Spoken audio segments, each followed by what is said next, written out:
Welcome. I'm E.G. Marshall. The one place where all men meet sooner or later is the grave. It's the place where all roads end. That small model of the barren earth which serves as paste and cover to our bones. What happens then when two old friends meet beyond the grave? When one of them has been living under the threat of death by the other?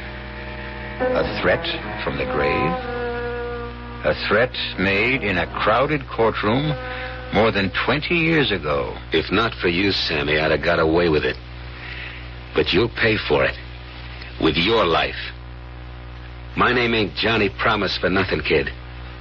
So just keep your eye on the calendar. Count the days, one by one.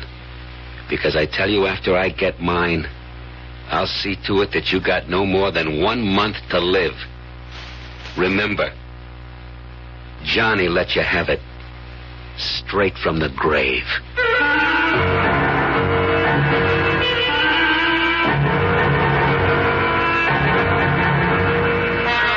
Our mystery drama, Deadline for Death, was written especially for the Mystery Theater by Arnold Moss and stars Michael Tolan and Joseph Julian. It is sponsored in part by Anheuser-Busch Incorporated, Brewers of Budweiser, and Buick Motor Division. I'll be back shortly with Act One.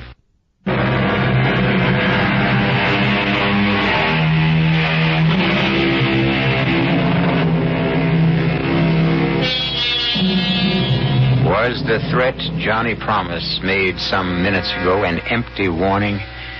Can a dead man moldering under the damp earth for 20 years doom the life of another man? Can a corpse, long dead, wreak vengeance on another human being from the immeasurable distance of another world? We're about to find out as Johnny Promise talks to his old friend, Sammy Rogers. Sam? Sam Rogers? Answer me, Sam. It's so dark here we can't see one another, but we can hear. There's nothing to be afraid of anymore.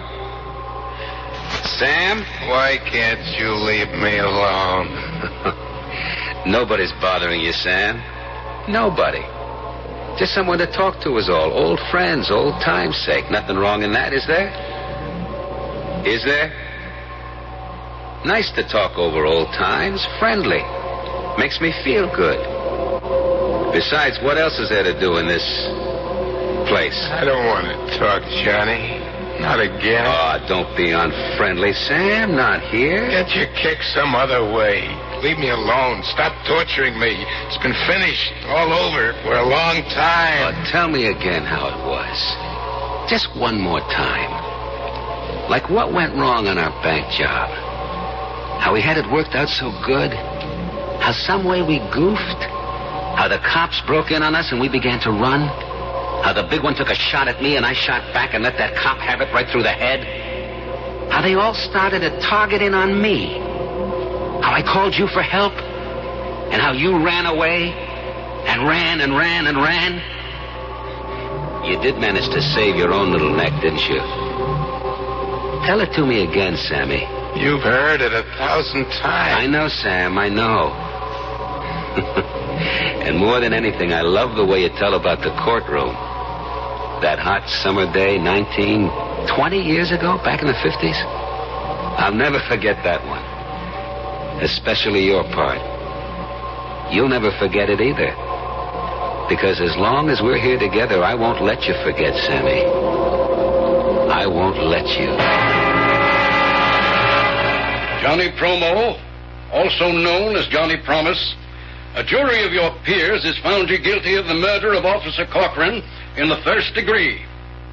Are there any last words you would like to say before I pronounce sentence? Yes, Your Honor. But it's not for the court. It's for Sam Rogers sitting over there, star witness for the prosecution. You saved your own skin, Sammy, by squealing about me to the DA. If not for you, I'd have got away with it. But you'll pay for it, Sammy boy, with your life. My name ain't Johnny Promise for nothing, kid. So keep an eye on the calendar. Count the days, one by one. Because after I get mine, I'll see to it that you get no more than a month to live. Order! Maybe less than a month, but not 1 minute more. Don't look so scared, Sammy. If you live past the month, you're safe. But I got a lot of friends and a lot of dough to toss around to those friends. Today you buy loyalty like you buy lamb chops, so don't count on more than a month. And when you get yours, remember Johnny Promise let you have it. Straight from the grave. Remember the date, Sam? The date the judge named for me to burn in the electric chair? I don't remember. Oh, that's not true. You remember. August the 28th. 5 o'clock in the morning. Taps for Johnny Promise. A man with a code of honor. A man whose word was a thing of respect. And above everything else, your friend. Now, how could you forget that? You will never let me. And little Sammy with his big mouth made the whole thing happen, right? Cut it out, Johnny. I don't want to hear anymore. What do you get from tormenting me like this? Laughs. And it passes the time. We got no place to go. We're going to be here for the rest of our... let's say for a long, long time. And I like to laugh. And that story of yours is good for 1,000,000 of them. Let's have it, Sammy boy. What was it like for you after I got mine?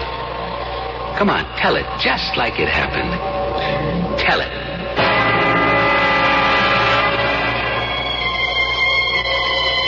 After the judge pronounced your sentence, I sat there in the courtroom like it was me he had sentenced.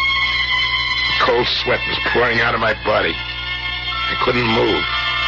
Could hardly breathe. All I could hear was your voice laughing and saying, "A month to live.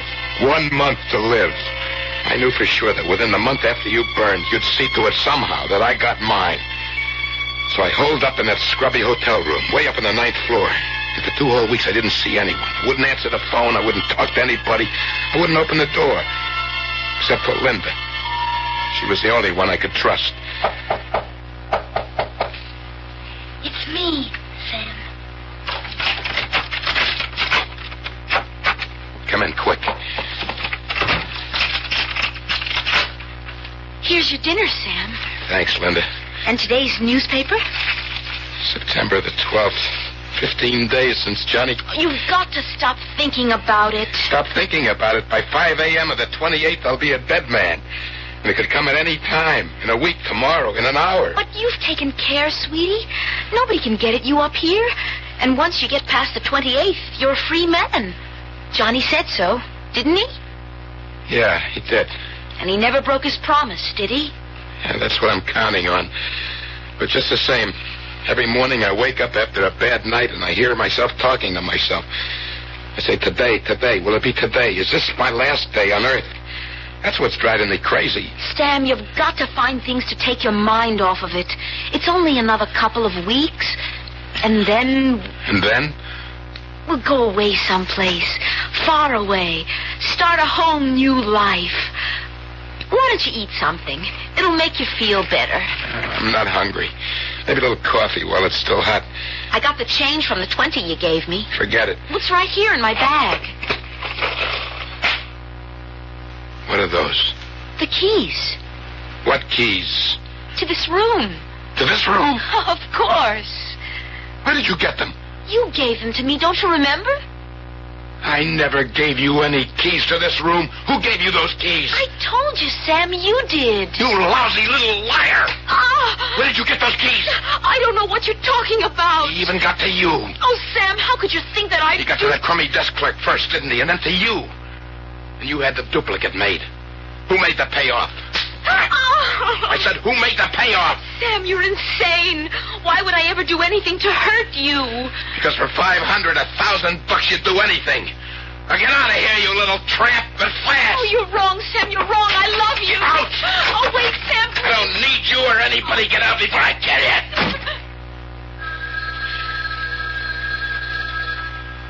It was the house phone. Not my private line with the unlisted number. Only 2 people ever knew that number. You, Johnny, and Linda. But this was from the lobby downstairs. I stood there listening to it ring. Didn't dare answer it. The sound began to bore a little hole into my brain. And finally... Yeah? Who is it? It's me, Sam. Linda. You? How could it be you? You just went out of the door. Where are you? In the lobby downstairs. I'm so glad you answered. How did you get down there so fast? Please, Sam, listen to me. I know how you felt about those keys, but you've got to trust me. Yeah, sure. How did you get to that phone You've got to get hold of yourself. Why don't you have the locks changed on your door? Why? For what reason? Call in a locksmith. Somebody who never heard of you, of me, of Johnny, anybody we know. Let him change the locks and give the keys only to you. One of a kind for each lock. No duplicates. Do that, Sam. Please. You know I'd never do anything to hurt you. Yeah, sure, sweetie. It's a good idea. I don't know what got into me. What made me think that you... I'm sorry, Linda, for everything. You call a locksmith, yes? First thing in the morning. I'll be seeing you, Sam. Huh? Oh, yeah, Linda. Right.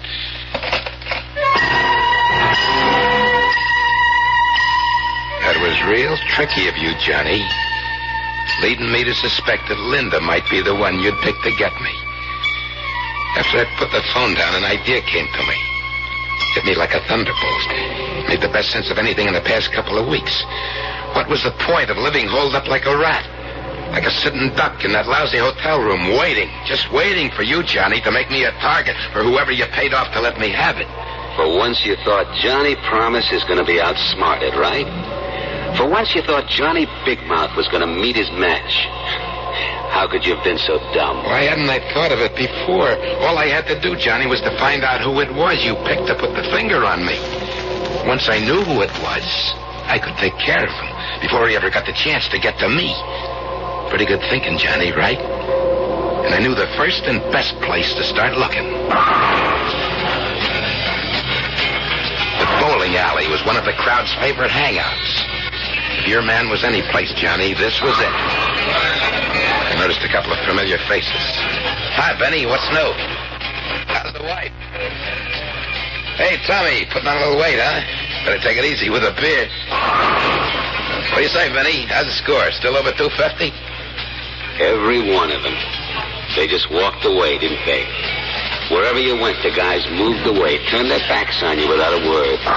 Like you were some kind of bad news, some kind of disease. Went to the bar to order a drink. A beer, Joey. You'd known Joey the bartender for years. He gave you your drink without so much as a word. I swallowed my beer, and as I did, I spotted Little Red Mike down at the other end of the bar. I never liked him from the first time I met him. And everybody knew he never liked you. Something about him, his beady little eyes looked at you like a rat. I walked over to him. Without saying anything, he started to move away from me. I grabbed him by the back of the neck. Don't you walk away from me, you little louse. I know what you're up to. Hey, let go of me. What do you think you're doing? It's you, ain't it? You're the one. You're the one he picked to do his job. What are you talking about? Get your hands off of me. I don't know what you're saying. You sniveling, two-faced rat. You thought I was afraid of you, huh? I'm gonna let you have it. This minute, before you get me. Johnny Promise's little stoolie. Keep your hands where they are, Mike. Hey, you're crazy, Sam. Johnny's dead. Put that gun down. Please. I don't know what you're thinking, but you're making a big mistake. Would a smart crookie like Johnny ever pick somebody like me to do what you're thinking? Put your gun down and frisk me. Come on. If you don't believe me, frisk me, Sammy. Okay. All right, so I made a mistake. But from now on, stay out of my way, understand? Whatever you say. But you really ought to take it easy. Because you know as well as I do, when your time comes, you'll go. Just like everybody else. Johnny, that's your voice coming out of Red Mike's mouth. Meantime, we gotta take care, don't we, Sammy? What kind of crazy trick are you pulling, Johnny? And you can count on me for the best care a feller ever had. Like they say in the cemetery, Sammy. Perpetual care. I promise. There's a delicate little mechanism inside the heads of all of us. When you're threatened by an overpowering fear, for example, whatever or whoever is the cause of that fear turns the little machine on. And wherever you go, you see that person. Hear his voice, feel his touch. Like what's happening to Sammy, right? Just how far and to what ends will the little machine drive Sam Rogers? We'll find out shortly when we return with Act Two.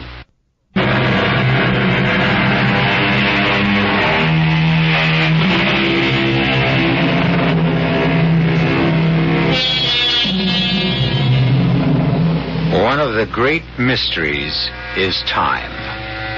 It often happens that time seems never to move forward, when the minutes are suspended in some terrifying space and refuse to move.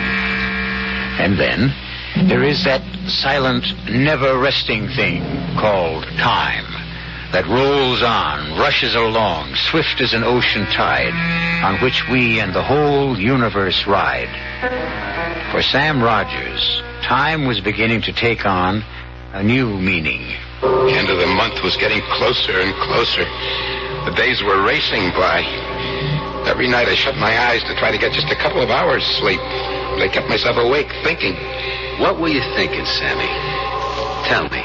That I had to find the guy you picked. The guy that was going to let me have it. I kept telling myself, get to him before he gets to you, and there'll be nothing to worry about. Sooner or later, I had to find him. Once you made your mind up about that, you began to feel a whole lot better. Yeah, I began to live almost a normal life again. Like the day I went to the custom shop to get fitted for a couple of new suits. I congratulate you on your choice of materials. The silver mohair and silk will make up into a perfectly lovely suit.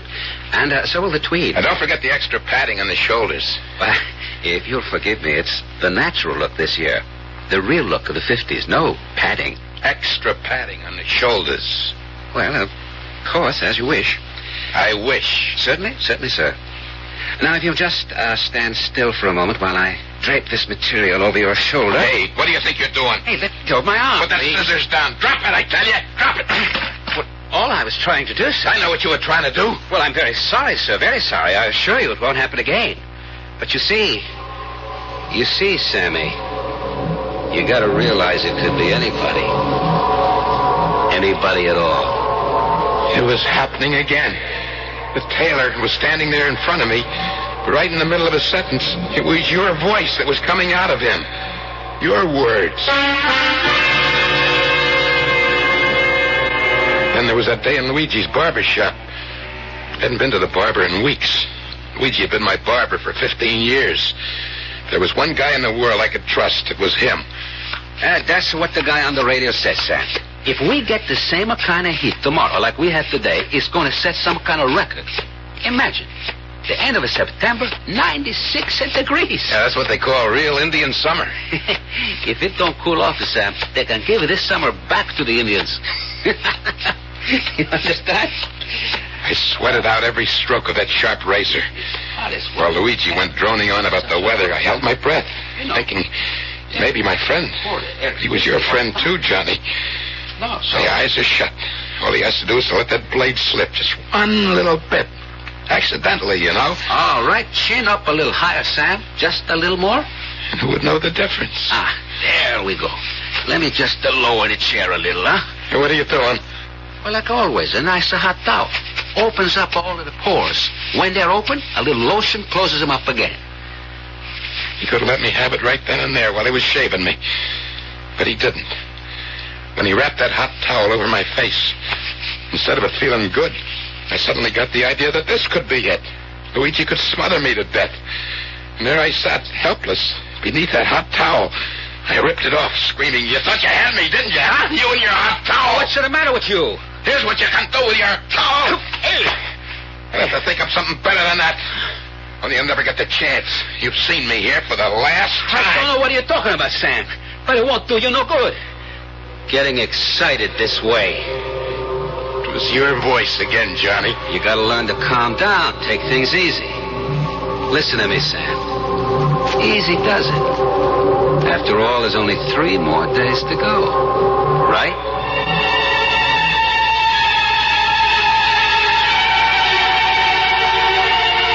I raced all the way back to my hotel. When I got to my room, I opened the door, and I slammed it shut.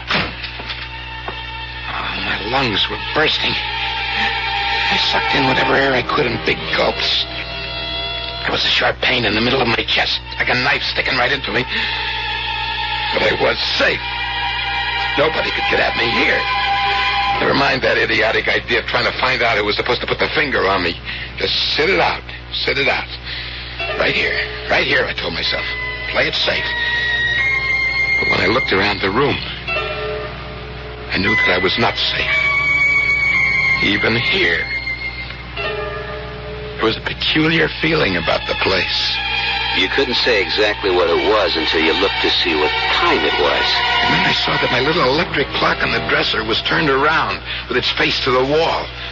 And it was unplugged.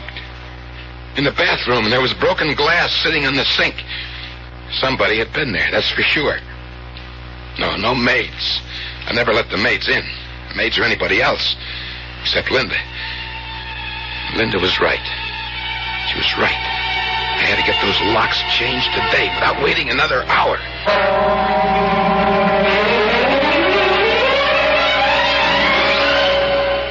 Well, yes, sir, they may cost you a little more, but, you got the best and safest locks American ingenuity can devise. Well, this makes me feel a whole lot better. Now, when you turn the key, this pin tumbler drops right down into the holes that are waiting for them. Huh? And there you are, safe and sound. Now you should have real peace of mind. Thank you very much. And here are your keys, one for each lock. No duplicates, just like you ordered on the phone. Good, that's fine. Take my advice, sir. Change your mind. Get duplicates made. I don't want any duplicates. Well, it might be a lot of trouble to get them later on. Each key is made on a special machine. The formula of each key is registered. It's the way I want it. But supposing you lose one of them, the only way you're ever going to get in is to call me, which might be somewhat inconvenient for you. Now, suppose you got a real friendly date. You've had a fine dinner. Why was he giving me this big song and dance about the possibility of lost couple of keys? Why was this guy I'd never seen before?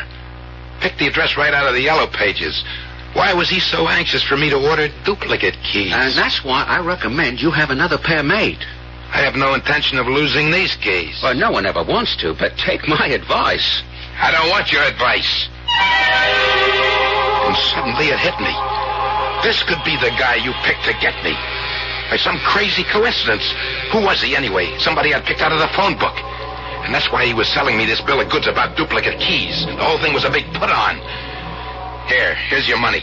Thank you. Well, whatever you say, you're the boss. Now get out of here. Get out before I throw you out. Well, if anything should happen, don't say I didn't warn you.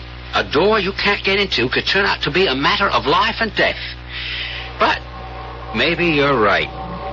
If someone really wants to get in there... I don't know how you did it, but that trick with the voices was driving me up the wall. I guess a little thing like a couple of keys is not going to stop them. We both know that, Sammy. Don't we? I was trapped. It was bad enough the way it was before. Now with the locks changed by this strange guy, the walls began closing in on me. The room got smaller and smaller. The air I tried to breathe burned my lungs. I threw open the window and took a deep breath. But it didn't do any good. It's like a fire inside of me. If I could only get a little sleep. I would try to face what the next day might bring. After a while, I went into the bathroom. You stepped into the shower, turned on the water, right? Hard. The spray of the shower felt good. It seemed to wash away all the crazy things you were feeling. You gave yourself a good, brisk rub down with a heavy bath towel. Till my skin tingled and glowed from the rubbing. You thought, I'll brush my teeth and hit the sack for a good night's rest. And then... And as I started to put the toothbrush into my mouth, there in the bathroom mirror, I saw something that blew my mind into little bits. The teeth I was brushing, the eyes that were watching what I did were not my teeth, not my eyes. They were not mine, Johnny. They were yours. I'll never see that face in that mirror again. And then, instead of panicking, the funniest thing happened. Everything suddenly became clear. For the first time in weeks, my thoughts were not confused. It all came into focus. For the first time, it got to me that I was letting the whole pattern of my life be spelled out by a dead man. And where the day before that idea would have hit you like a wallop in the pit of your stomach, where yesterday the idea would have made you dizzy and sick, right that minute, as you looked at the mirror you just smashed, you realized it didn't have to be this way, didn't you? It was a cinch from this point on. You'd been trying to rattle me, Johnny. But now I knew exactly what I had to do. And that was to stay just where I was, with the door locked, till the month was up. Tell me how you caught the dateline of the newspaper that was lying on the bed. How you stared at it. How it kept moving towards you. The print grew bigger and bigger. It exploded at me. Today was September 27th. One more day. One more day, and the month would be over. And you, Johnny, would be out of my life forever.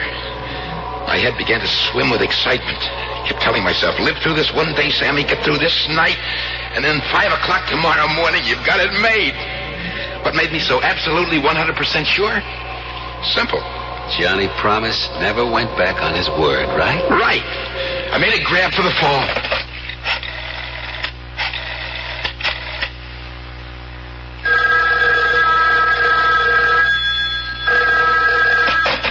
Front desk, can I help you? What time is it? Exactly. Exactly 11:15 p.m. You sure?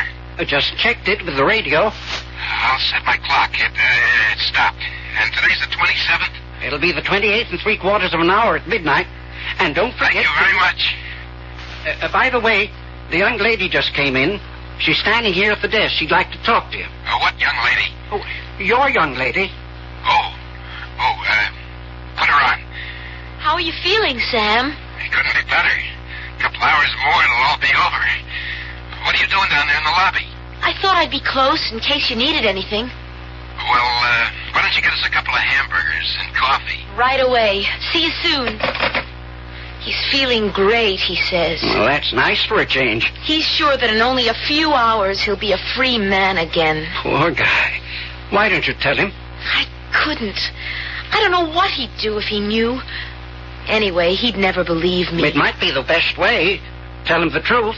How could I tell him that he's a very sick man?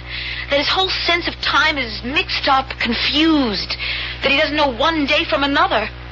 In the state he's in, how could I possibly tell him that Johnny Promise actually went to the electric chair almost 3 years ago?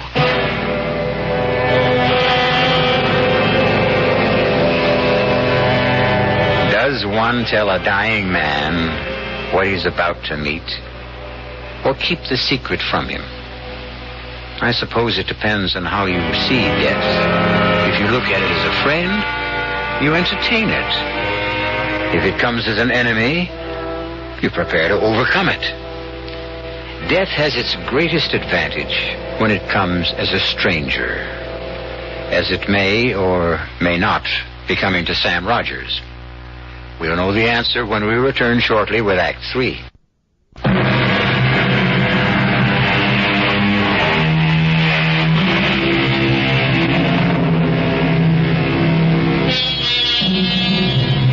It has been said, a man is never less alone than when he is alone. Thoughts crowd in on him.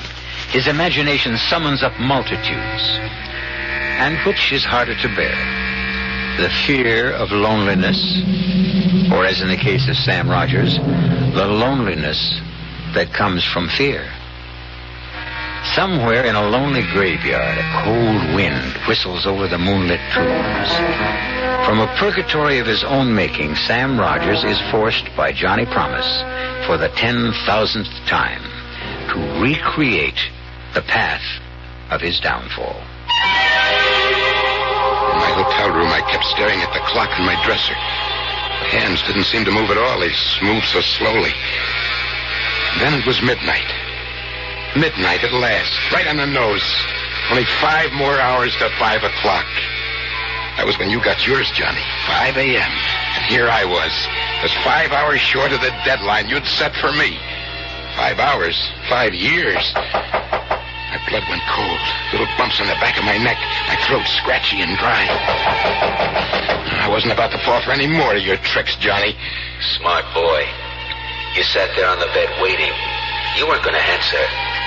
The knocking kept on louder and louder with more and more force. You sat so still the muscles in your back and legs began to stiffen and ache. There was a dull pounding at the base of your skull. Finally, you saw the sheet of paper come sliding under the door. 4 words written in red with what seemed to be lipstick. It's me, Linda. Open. Carefully, quietly, I got off the bed, went to the door, and I whispered, "Who is it?" It's me. Open the door. Did you forget? The hamburgers and the coffee? Get in, quick. Are you all right? Fine. Here's your coffee. Light, the way you like it. And no sugar? No sugar. The rare hamburger is yours. In less than 5 hours, Linda, we're going to leave this town for good. I never want to see it again. We'll start all over again, fresh. Maybe Alaska or Mexico. Whatever you say, Sam. We talked of our plans for the future, where we might go, what we'd do, the family we'd raise, pushing all other thoughts right out of our heads. It was exciting and beautiful. I looked at the clock again. Where had the time gone? It was 5:15. I said to Linda, "You've got to leave." Why? When I walk out that door, I want to do it alone. You understand why? Of course I understand. I'll meet you in about an hour at your place. Good night, Sam.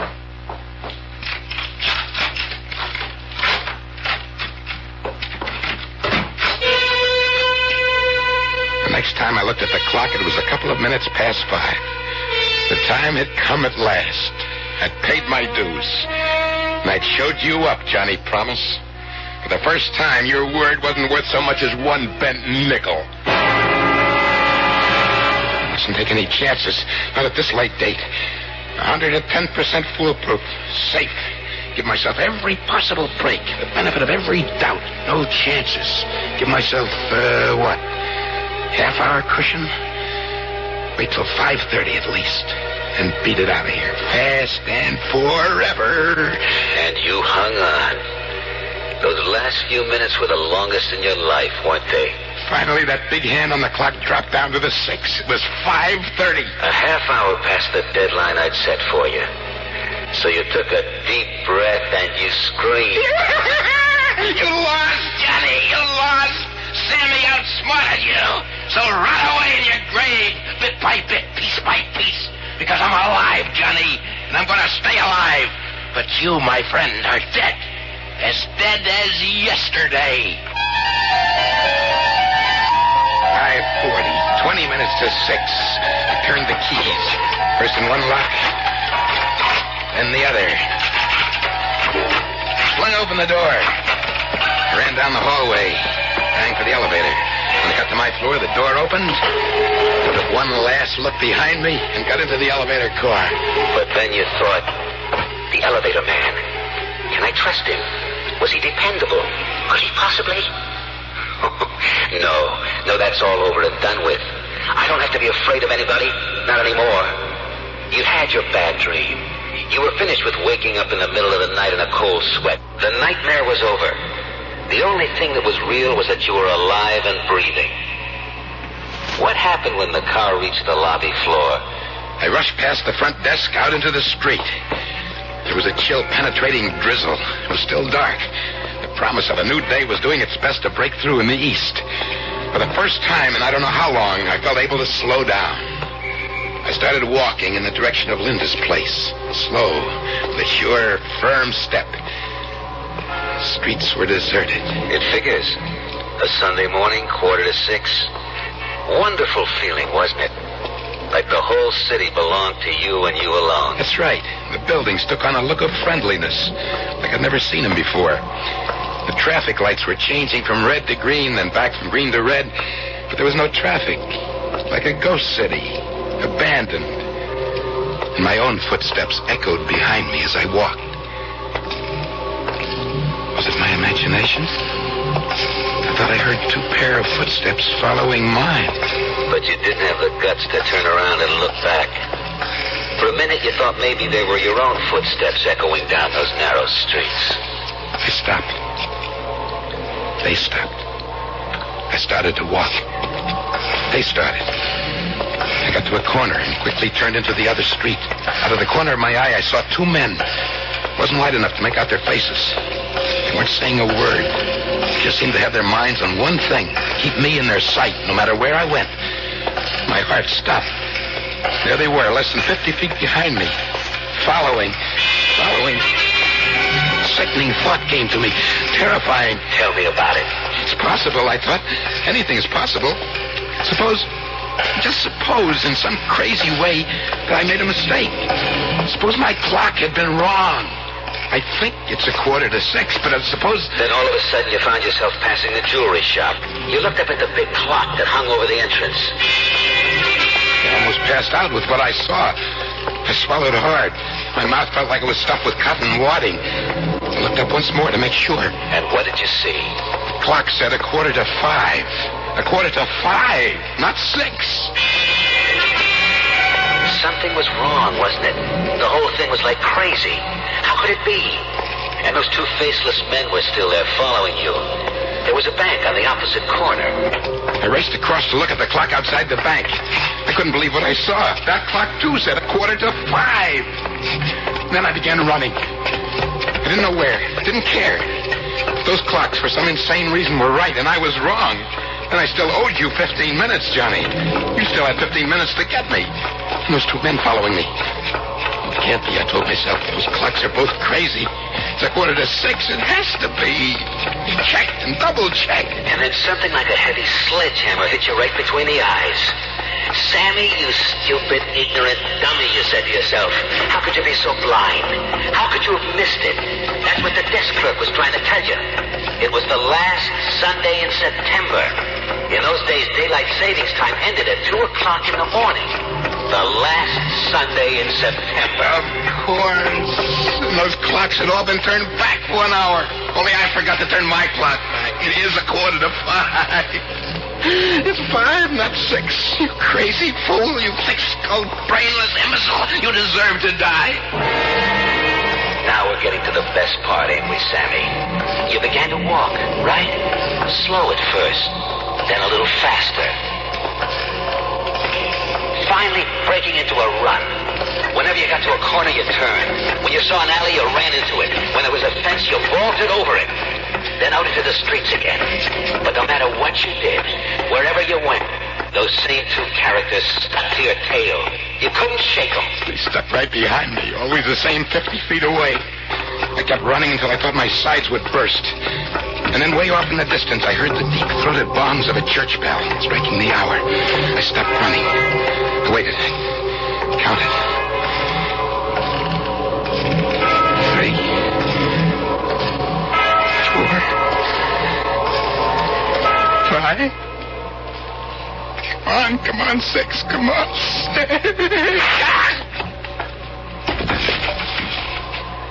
That was it, Sammy boy. You doubled up and fell to the pavement.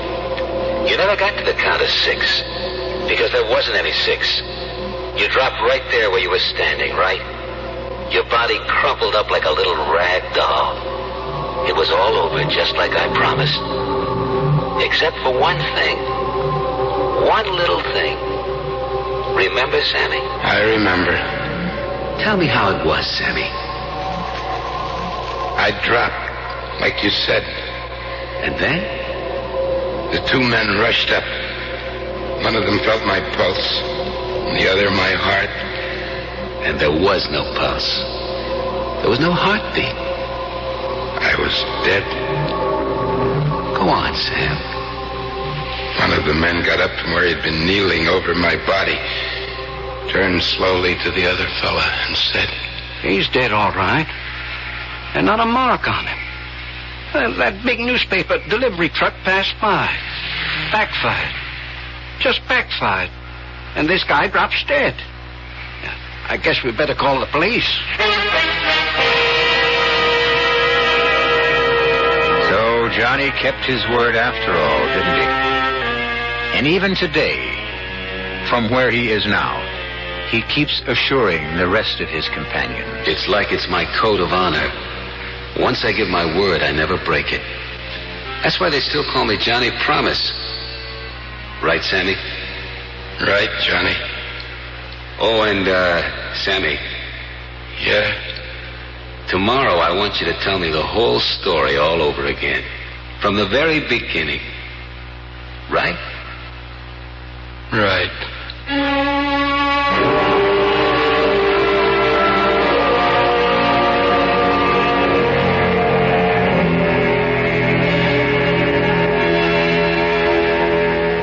I'll be back shortly.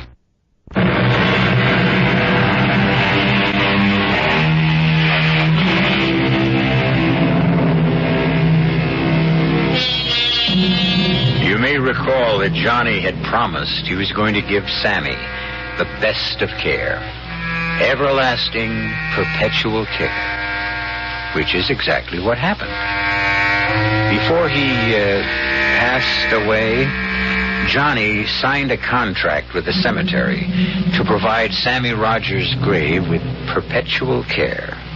Weeds removed, flowers 4 times a year, neat and beautiful, till the end of time. Always a man of his word.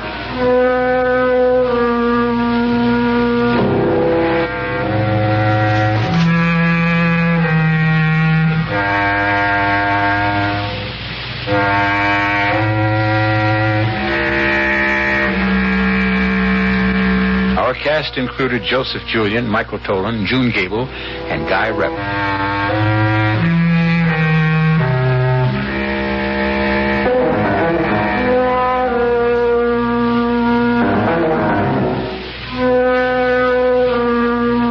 The entire production was under the direction of Hyman Brown.